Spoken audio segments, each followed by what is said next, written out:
To leave your home and to know that the enemy is likely to occupy it, it's a terrible feeling, yes.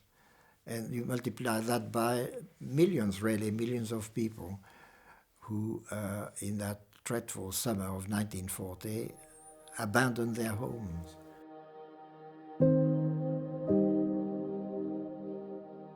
My father was a regular army officer, and I was born in one of the garrisons in which he was posted. On the 3rd of September 1939, war was declared, and my father's regiment was sent to the Franco-Belgian frontier. And also I was very aware of what my father said to me. When he left us, he said to me, "You are the man of the house." And I knew exactly what he meant, and I was 13, so I grew up rather quickly.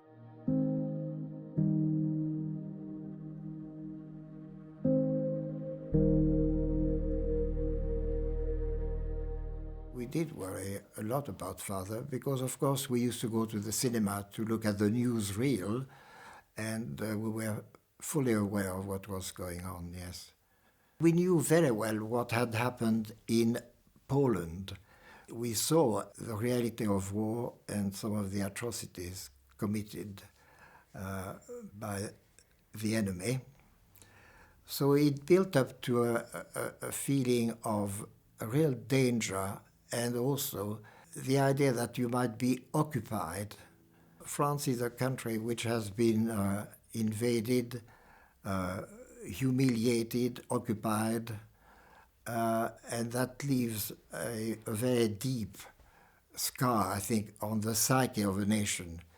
And people were dreading that it was going to be a repeat of past history with the country or part of it being invaded.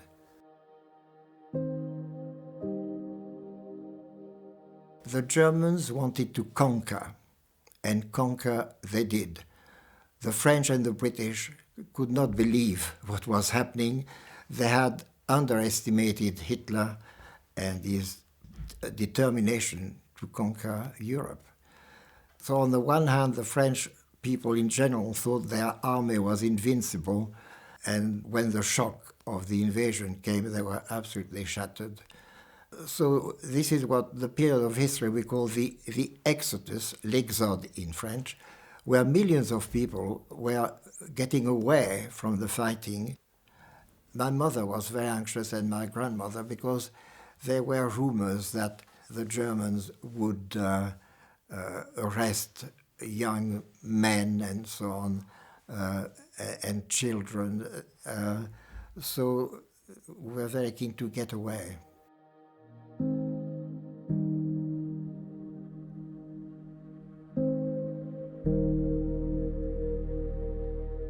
We had a neighbor who was a retired gendarme, wonderful man, Monsieur Lunel, who had a car, and we had a car which my father had won in a la vache qui rit competition. La vache qui rit is a cream cheese. It's the equivalent to Kraft cheese, if you like. So in 1937, father won that car, a Peugeot 401. So our neighbor very kindly offered to drive our car. His wife drove their car, and we set out early in June 1940, driving southwards to get away from the Germans. And of course, we found ourselves among thousands of other people, some on bicycles, some pushing prams. It was appalling, and a few cars here and there. It was chaos, and the country was absolutely shattered. And I saw grown men who had been fighting in the First World War crying, and it was, for a young boy to see grown-up men in tears because they just felt helpless with their country occupied. That was quite traumatic, really, yeah. It's bewildering, that's right, a feeling of being lost in a mass of fleeing people who don't really know where they're going to end up.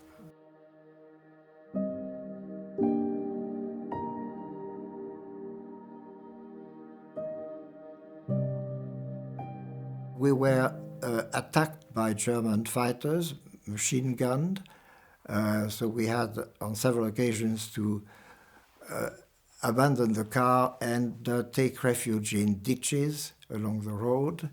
That was frightening, yes, because they had Stukas, which were dive bombers. And as the aircraft dived, they had a siren mounted on, which made a horrifying noise, so it added to the threat. We were lucky to escape with our lives. I mean, some people were killed, obviously. Can you imagine the shock it was? At the time, I was 13, 14. But then, yes, but you just have to move on then, you know. And there wasn't time to stop and think. You had to escape. We were trying to escape. We stopped at a little village called Mésanger, and we were running out of petrol by then. And it's amazing. We stopped outside the farm, and the farmer was so helpful. They had seen thousands of people before us. We were not the first or the last. The farmer's name was Monsieur Briand. I never forgot that. And he said, yes, come in. So they gave up their bed for my mother and her mother.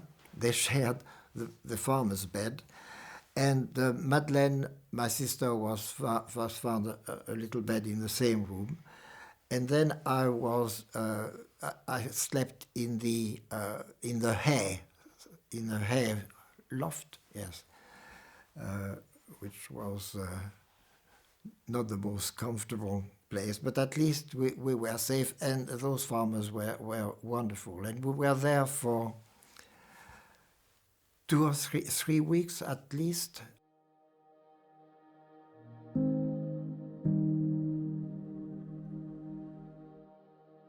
I was standing outside the farm where we had taken refuge.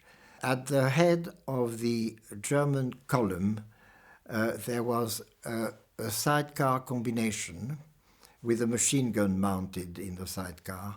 It was the enemy was there. I mean, terrifying sight because, you know, the German tin hat itself looks quite, compared with the British in those days, it looked like an inverted soup plate, the Tommy's thing.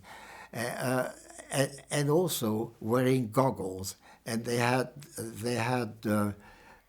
green overcoat made of, it looked like plastic. It couldn't possibly have been leather. But they looked very, very threatening. And then behind them, of course, there were armored cars. But the first ones I saw was that sidecar combination. And the sidecar stopped. And the Germans shouted at me, Nantes. They wanted to go to Nantes.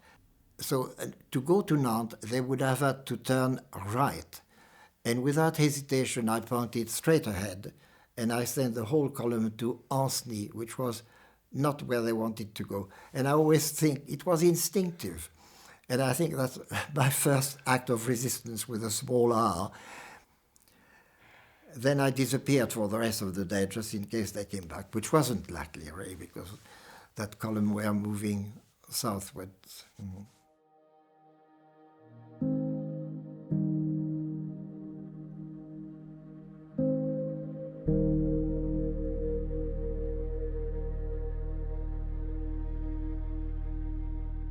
We couldn't keep on imposing on that kind farmer. I mean, and we were anxious to find out what happened to my father, and we thought that if we were home at least, but of course it was months before father was able to send a message across the demarcation line saying, I'm alive.